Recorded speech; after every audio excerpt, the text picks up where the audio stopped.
Happy Wednesday, everybody. Welcome to the show. This is the Coffee Milk Hour. I'm Puffy, and I'm joined here by the less energetic Jerry. Yeah, you seem a little out of it, buddy. What's going on? I got my Dunkin' coffee right here. That seems to be not helping at all. Not really. Cookie dough flavor's back. That's very excited. Fucking gross. I like it a lot. It's better than pumpkin. Ew. There are so many things wrong with that statement, and I don't know where to begin. So, what are we going to talk about today? Today we're going to talk about the art of compromise and what the hell happened to it. What do you mean the art of compromise? I believe that we are living in a society, at least in America, where compromise is no longer an option. It's not an option in our politics. It's not an option in our day-to-day conversation.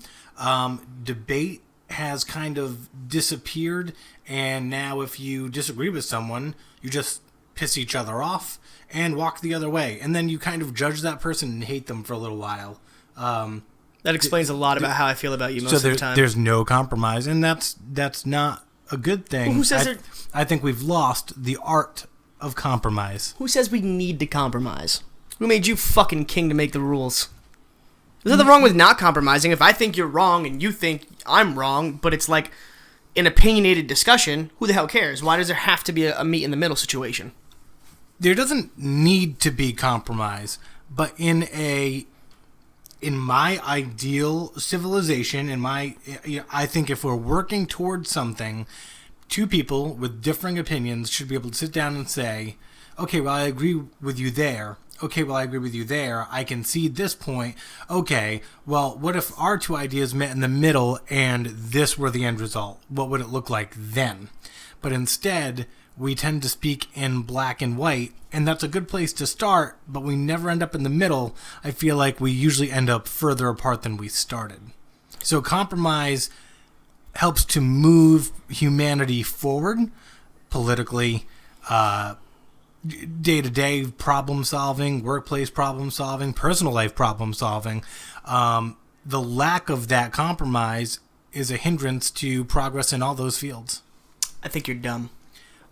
I don't think I'm dumb. That's just my opinion, and I don't feel like compromising that with you. But I do agree that there needs to be a level of compromise in all aspects of things. I think you can't say there needs to be compromise in politics. We have a bullshit political system that's corrupt from the inside out, 10 ways to Sunday, so you can't really ask them to meet in the middle because they only care about the money in their own pockets.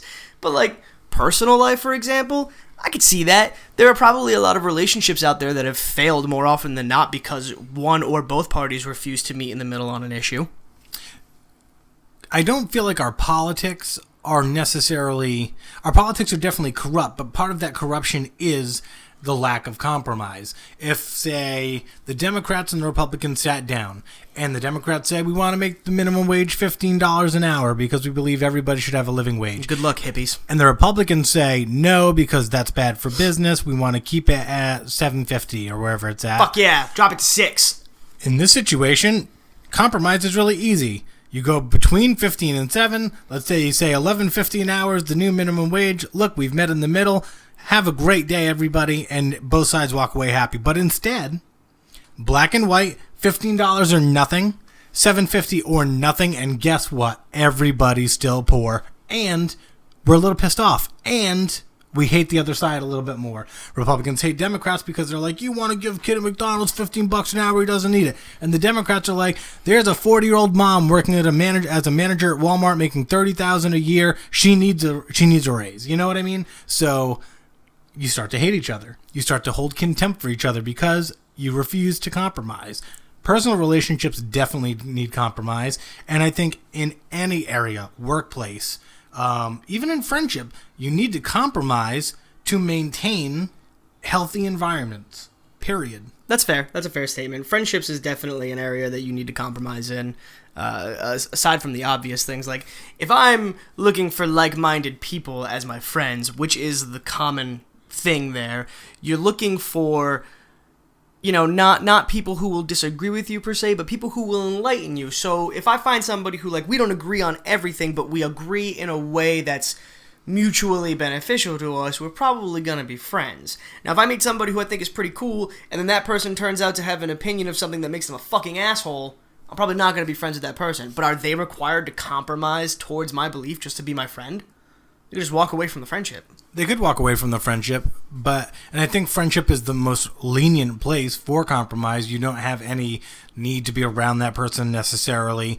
You can pick and choose your friends. So if that person likes 90% of the things about you, but they disagree with 10%, more win than lose there. If we're approaching this very logically, no reason not to compromise that 10% and remain your friend. If you guys only have 40% similar beliefs, attitude, lifestyle, then you probably shouldn't be friends, because now you're compromising over half of your total views or lifestyle or whatever. Doesn't make sense. Logically doesn't make sense. Do you feel like, or not do you feel like, excuse me, most order of importance, workplace friendships, relationships, where is compromise the most needed? Politics. I didn't include politics. Politics. Everybody knows that it needs to happen in politics, but you say that it, part of the corruption is the lack of compromise. I say bullshit. It's a bunch of old fat fucks who won't fucking, I'm not going to say that, who won't go away and let people run the country for the benefit of the country instead of the benefit of themselves. Outside of politics, relationships need compromise. Why? More than anything else. Because, and I'm going to keep coming back to this, and if you know me at all, this is my viewpoint, but American society used to be, from what I've read in history books and the stories I've been told, a more community-based country. Individualism was not so rampant. It wasn't all about you. Well, the society we live in today is all about the individual. You can validate yourself on Facebook or Instagram, social media, because even if 10 people like your idea, that's more people than you would have had maybe 10 years ago if you'd said that idea in your hometown and no one agreed with you, and your idea wouldn't have been validated and maybe you would have been forced to think differently. Now, if you have an opinion on anything, you can go post it on Facebook, receive validation from somebody, no matter how stupid or smart that person might be. And I think that carries over into our relationships. So now when we're in a relationship, you're thinking, I'm me. I'm good. People agree with me. People agree with my lifestyle. They think it's awesome. Your partner has the same type of validation. So if you don't see the same on an issue, if I'm a Democrat but I'm dating a Republican, compromise needs to happen in that relationship. I just need to, if that's going to work, I need to look at her and think, okay, she's got her political views for her reasons. As long as she can validate them one way or another, I'm good with it, and I would expect the same of her. But because we get validation elsewhere, everywhere, we're probably going to spar over it. It's probably going to be a fight. We're not going to agree to not talk about it because maybe we're too passionate to not talk about it, and maybe it doesn't work out. There's a path there where that could work, but that depends on how willing you are to compromise with that person, have meaningful discussion with that person, and whether or not you're willing to eventually maybe just turn your cheek to their opinion and say, I like everything else about this person. That's one thing that's okay that we disagree on, and just leave it. I get what you're trying to say there with the whole, I like them for who they are in general, and even the little things I don't like make up for the person they are that I like overall. But in terms of compromise, I can't agree with that, just because you have to be the best. Like, a lot of people equate relationships to this, right? I am an individual person and you are an individual person. We are both still leading our own lives.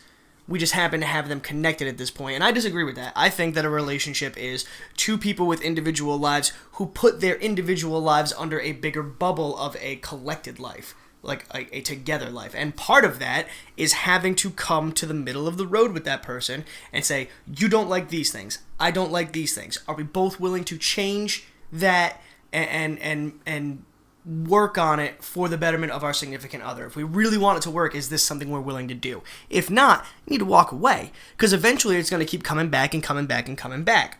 If you can, awesome.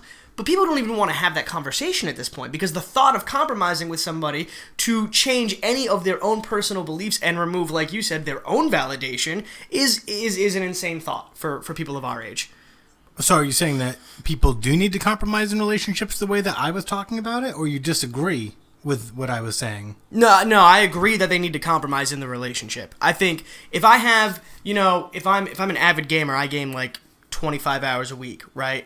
But between my job and my significant other's job and whatever we do throughout the day, we're like, we need X amount of time together so we can build our relationship.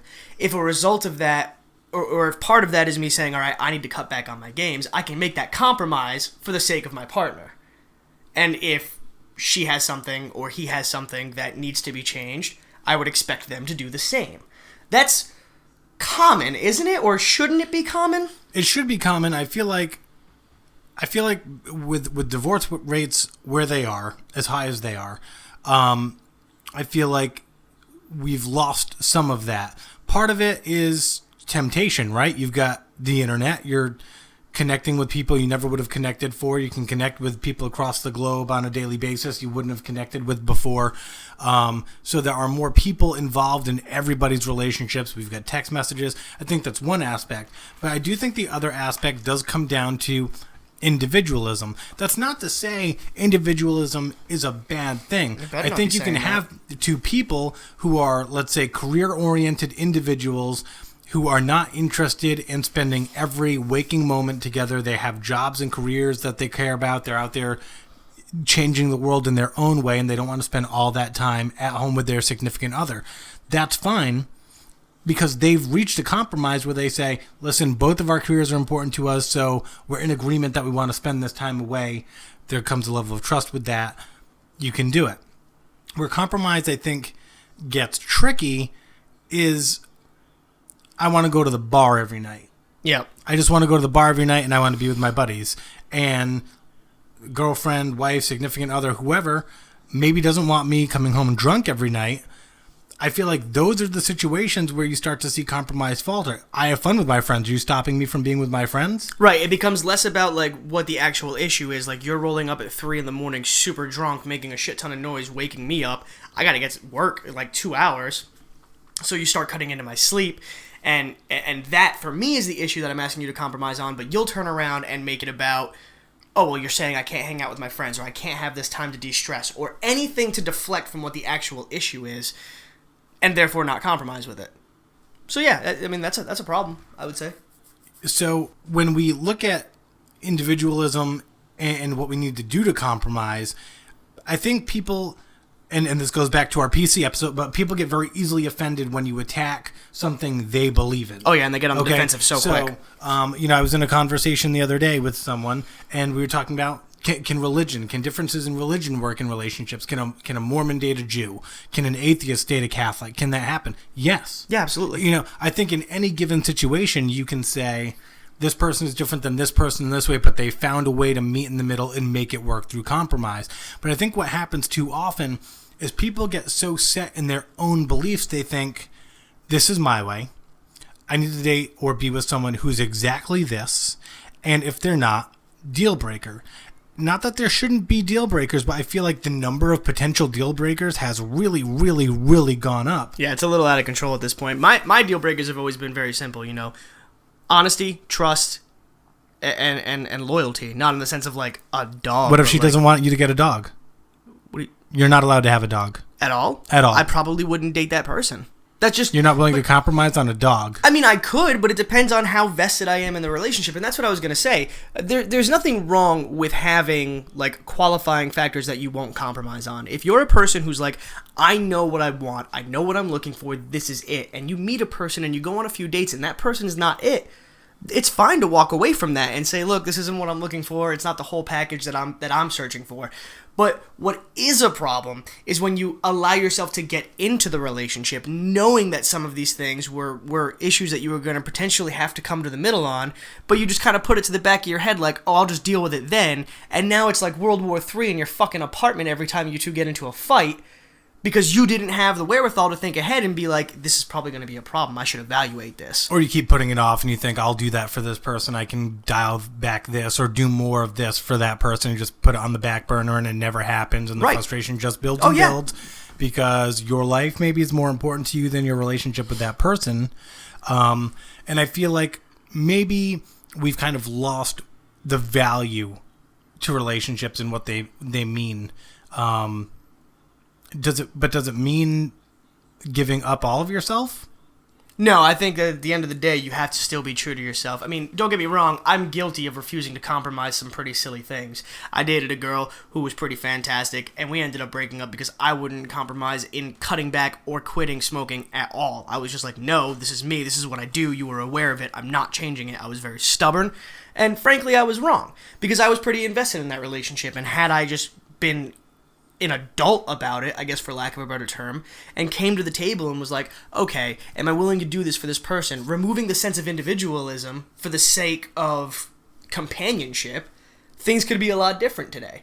But is that something that's a problem because it's just how we're coming up, or is it a problem because it's no longer being taught?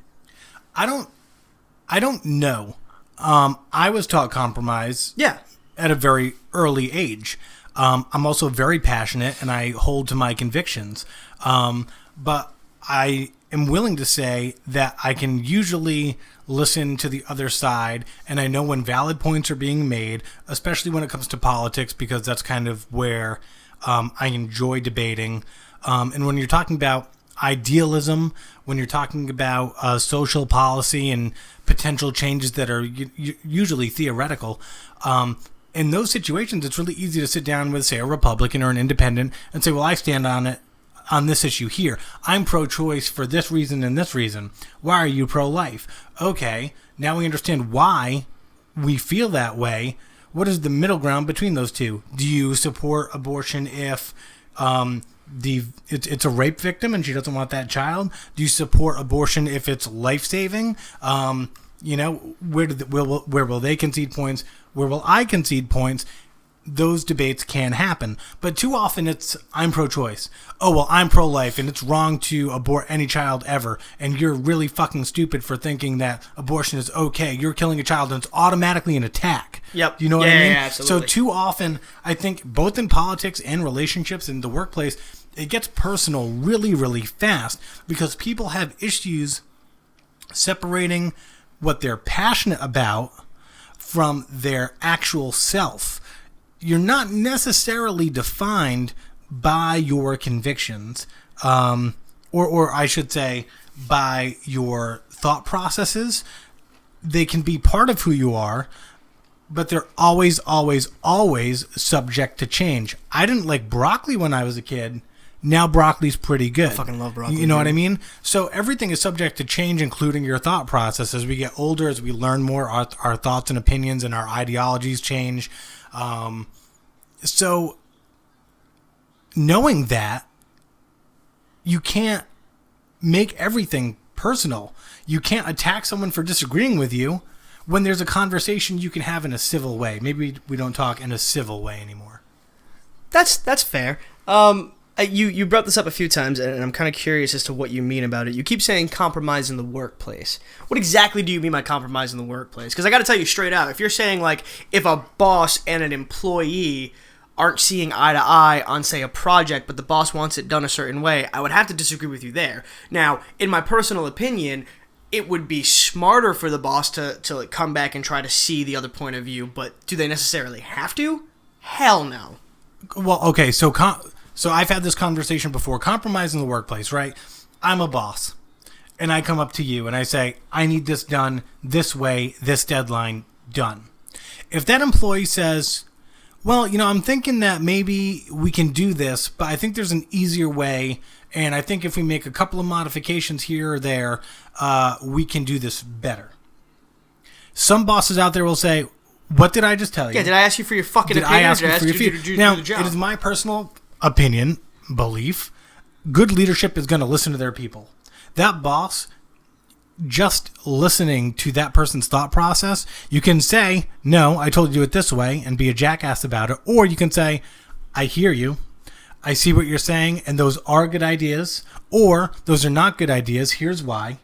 Calmly explain why you feel they're good ideas or not good ideas, and then just let that person know, but we're going to do it this way because reasons A, B, and C that they might not be aware of, or reasons A, B, and C because my hands are tied and we can't do anything about it right now, or, hey, those are actually some really good ideas. Why don't we try to implement them either now or in the future? And that's kind of a verbal compromise. Do you know what I mean? Yeah, I understand. You're not necessarily maybe incorporating their ideas right away, but you're giving that person the validation And you're that acknowledging they them. need, and then in the future they're not going to be shy about making those types of suggestions, and they're not going to hate you or be afraid to approach you because you've treated them with dignity and respect. And that's really what compromise comes down to, is dignity and respect in the midst of disagreement or passionate conversation. That's fair. I like one of the ones you mentioned about just saying, "Oh, my hands are tied." I would pull that shit all the time. Just be like, "Hey, man, it sounds so good, but my bosses, they got me around the throat. Just fucking do it." No, I'm kidding. Well, I don't know where I was going with this. I think you're right for the most part. Oh, yes. So there's this thing that you hear all the time. You probably see it on Facebook where they talk about like how a bad manager can take a good team and send it down the shitter. Because the good people who are there at the job will end up leaving the job, and the ones who can't leave because they know they desperately need the money just become incredibly demoralized. People quit bosses, not jobs. Exactly, and that's that. I think you highlighted a major issue of that, is that a lot of the times when you see people walking off of the job, it's I'm sure there are cases where it's like someone was being an asshole straight up, or somebody was doing something illegal that you couldn't support. But I'm sure there are more often than not times where like an employee.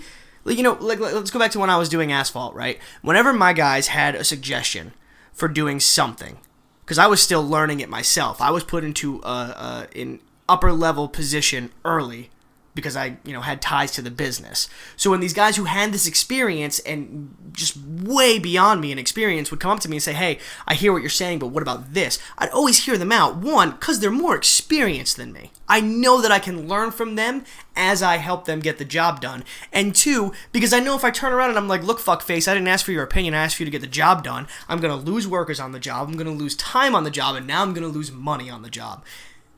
That's a problem that occurs in the workplace commonly around here. You see people walk out all the time because they're getting overworked, underpaid to do things in a certain way because somebody in a higher position is just like, "I want you to do it my way, and you have to do it my way." Well, and it's just plain bad leadership. Yeah. And this applies to the workplace and to politics. If you are someone who it's healthy, it's good to have conviction. It's healthy and good to have opinion as long as you can back it up with fact. That's my stance on it. Every opinion should be backed up by some type of fact, or there should be some logic behind what you feel. It shouldn't be a soundbite that's been fed to you. But if you're a leader in Washington, or you are a leader in the workplace, if you hold your convictions so much that you're not willing to listen to other people or compromise with other people, you do not belong in a position of power. Because I told you so, or because I said so, is never an appropriate answer in any of these situations. There are ways to respectfully disagree while conceding a point or two if you're in the wrong. If you're not in the wrong, don't concede anything. I'll say that much. But if you can at least see the other person's side, say, I understand where you're coming from. Because that's a positive way of communicating with someone that you respect enough to have that conversation with. You shouldn't be in a position of power. You should not be in Washington. You shouldn't be in a leadership role, civilian or military, for all the military people out there. There are ways to communicate that are effective, and part of effective communication is compromise.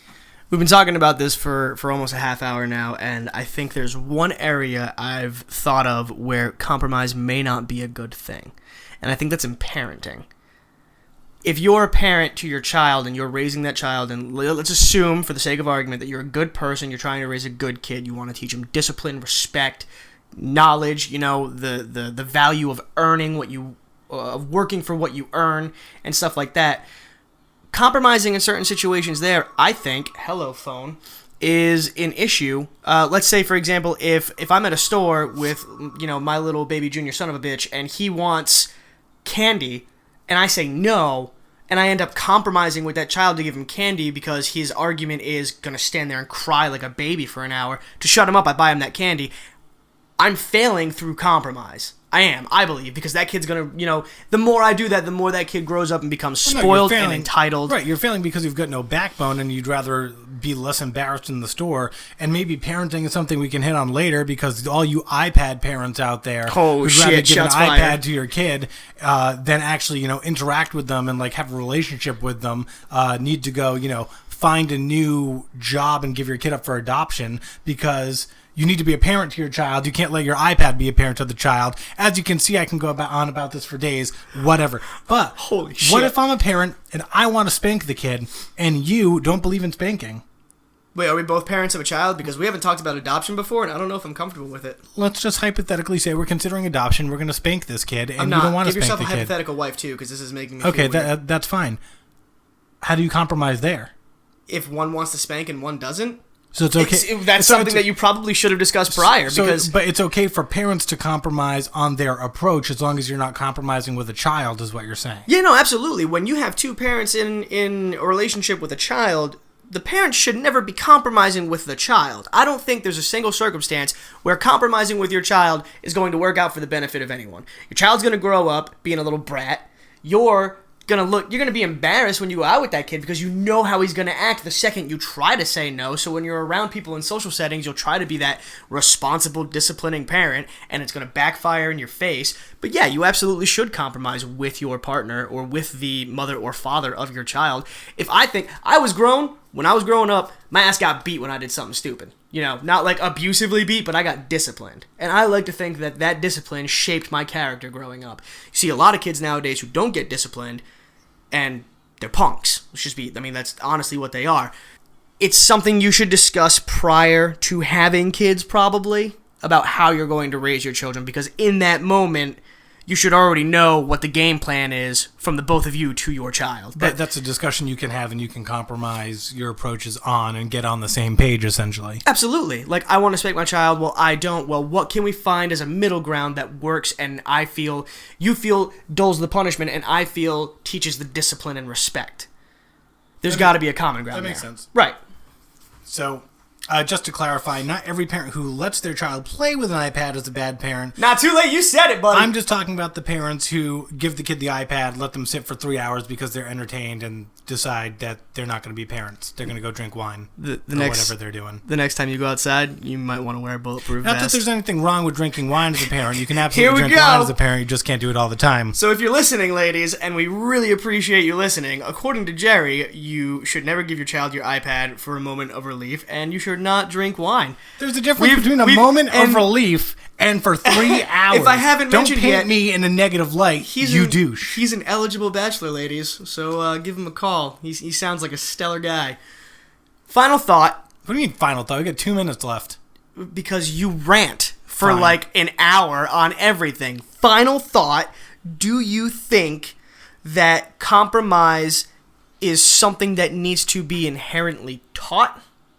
Or let me rephrase it, because that was said wrong. Do you think it's something that should be inherently known, or is it something that needs to be taught to younger generations growing up so that these problems that we have don't happen? Yes. I know that wasn't Wow. a question for me, but yes, that is something that needs to be taught.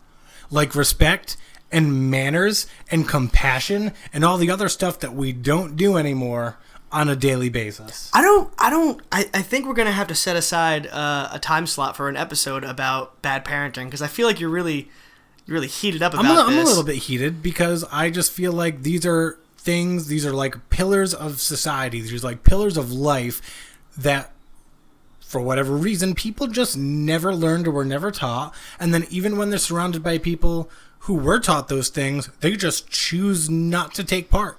And I'm getting tired of it. I'm just getting a little bit tired of it, and I feel like we could take some people to school. Do you think, as a hippie liberal that you are, that you can compromise and come to the table on your gun control propaganda that you've been shooting I out have day no after issue day? with compromising on gun control. I have a stance. I don't think it's absurd. I'm not taking your guns away. I think you should stop being paranoid. Not being I've paranoid. given you I'm my going to go get concessions. an AK-47. Is that okay? No, it's not Why okay. not? Why not? Because you don't need to kill anything with an AK-47. Maybe I need to kill a bear. What if I got bears on my land? You don't know? You don't go outside. You don't need to kill a bear. That's fair. I don't go outside. But like people who go outside could use an AK-47 from like bears. Coming up in and the near shit. future, gun control and bad parenting, why you shouldn't combine both. Oh my god! I probably shouldn't laugh at that, but Well done. Good segue. I'm proud of you. So that's our show for today. What do you guys think? Do you think that compromise is a necessity in life? Do you think it's something that you can choose to do or not do at your leisure depending on the situation? I'm specifically curious about how you feel about it in relationships and friendships. I'm sure Jackass over here is more curious about the politics side of it. Politics, please. See? What is it? This was your boner for politics, I just dude. like politics. We're going to change the world, baby. Yeah, I'm sure we will. This has been the Coffee Milk Hour. I am Puffy. And I'm Jerry. Well, you had to think about that, I didn't did you? have to think about it. This podcast brought to you by Dunkin' Donuts cookie dough flavor. Go down and pick it up at your local neighborhood store. Because we drink it, even though they're not paying us for it. Right. See you guys Friday. Bye.